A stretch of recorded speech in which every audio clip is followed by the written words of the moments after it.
ನಮಸ್ಕಾರ ವೀಕ್ಷಕರೇ, ಇವತ್ತಿನ ಭಾಗ್ಯಲಕ್ಷ್ಮಿ ಸೀರಿಯಲ್ನಲ್ಲಿ ಏನಾಗಿದೆ ಅಂತ ನೋಡ್ಬರೋಣ. ಆ ಕಡೆ ಶ್ರೇಷ್ಠ ಮತ್ತು ತಾಂಡವ್ ಮನೆ ಬಿಟ್ಟು ಹೋದ್ಮೇಲೆ ಅಲ್ಲಿ ಅಕ್ಕಪಕ್ಕದವರೆಲ್ಲ ಕುಸುಮ ಅವರಿಗೆ ಪ್ರಶ್ನೆ ಕೇಳ್ತಾ ಇರ್ತಾರೆ. ಆಗ ಪೂಜಾ ಬಂದುಬಿಟ್ಟು ಇಲ್ಲಿ ಹೇಳಿ ಅಂತ ಯಾರಾದರೂ ಬಂದು ಕೇಳಿದ್ರಾ ಅಂತ ಕೇಳ್ತಾಳೆ. ಆಗ ಅಲ್ಲಿದ್ದವರು ನಮ್ಮ ಮನೆಯಲ್ಲಿ ಏನಾದರೂ ಸಮಸ್ಯೆ ಇದ್ದರೆ ಕುಸುಮ ಅವರು ಬಂದು ಅವ್ರಿಗೆ ಏನು ಅನಿಸುತ್ತೋ ಅದನ್ನು ಅವ್ರು ಬಂದು ಹೇಳ್ತಾ ಇದ್ರು. ನಾವು ಅವಾಗ ಏನಾದರೂ ಹೇಳ್ತಾ ಇದ್ವಾ? ಆ ಭಾಗ್ಯನ ಮಾವನವರು ಅಲ್ಲ ಏನಮ್ಮ ಇದು ಅವತ್ತೇನೋ ಹೇಳಿದ್ರು ಅಂತ ನೀವೆಲ್ಲ ಈಗ ಬಂದು ಸೇಡ್ ತೀರಿಸ್ಕೋತಾ ಇದ್ದೀರಾ, ಅದೆಷ್ಟು ಸರಿ ಅಂತ ನೀವೇ ಹೇಳಿ ನೋಡಿ.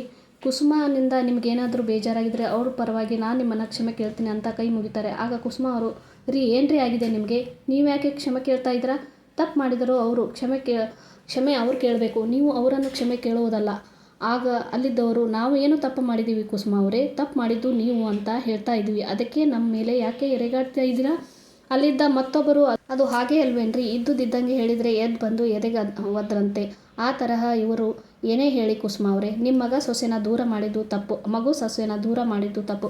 ಒಂದು ಕಡೆಯಿಂದ ಇನ್ನೊಂದು ಕಡೆ ಮಗನನ್ನೇ ಆಚೆ ಕಳಿಸ್ಬಿಟ್ಟು ಸೊಸೆನ ಎಲ್ಲರಿಗಿಂತ ಮೇಲು ಅಂತ ಹೇಳ್ತಾ ಇದ್ದೀರಾ. ಹೀಗೆಲ್ಲ ಯಾರು ಮಾಡ್ತಾರೆ ಅಂತ ಚುಚ್ಚಿ ಮಾತಾಡ್ತಾರೆ ಕುಸುಮ ಅವರನ್ನು.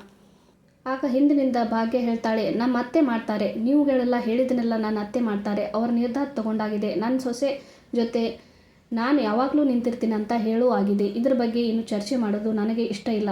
ಓಹೋ ಬಂದುಬಿಟ್ಲು ಅತ್ತೆ ವಹಿಸ್ಕೊಂಡು ಅಂತಾರೆ ನೆರೆಯವರು. ಹೌದು ವಹಿಸ್ಕೊಳ್ತೀನಿ, ಯಾಕೆ ಹೇಳಿ? ಯಾಕಂದರೆ ನನ್ನ ಅತ್ತೆ ಮಾಡಿದ್ದು ಸರಿ ಅಂತ ನನಗೆ ತುಂಬ ಚೆನ್ನಾಗಿ ಗೊತ್ತಿದೆ, ಅದಕ್ಕೆ ಅವರನ್ನು ವಹಿಸ್ಕೋತೀನಿ.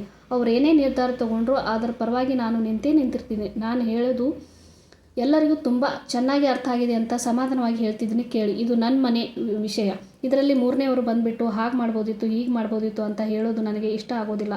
ಆಗ ಕುಸುಮ ಅವರು, ಭಾಗ್ಯ ಸರಿಯಾಗಿ ಹೇಳಿದೆ ಅಮ್ಮ, ನನ್ನ ಸೊಸೆ ಹೇಳಿದ್ದು ಕೇಳಿಸ್ತಲ್ಲ, ಅರ್ಥನೂ ಆಯ್ತಲ್ಲ, ನಿಮ್ಮ ಕೆಲಸ ಎಷ್ಟಿದೆಯಲ್ಲ ಅಷ್ಟು ನೋಡ್ಕೊಳ್ಳಿ, ಹೊರಡಿ.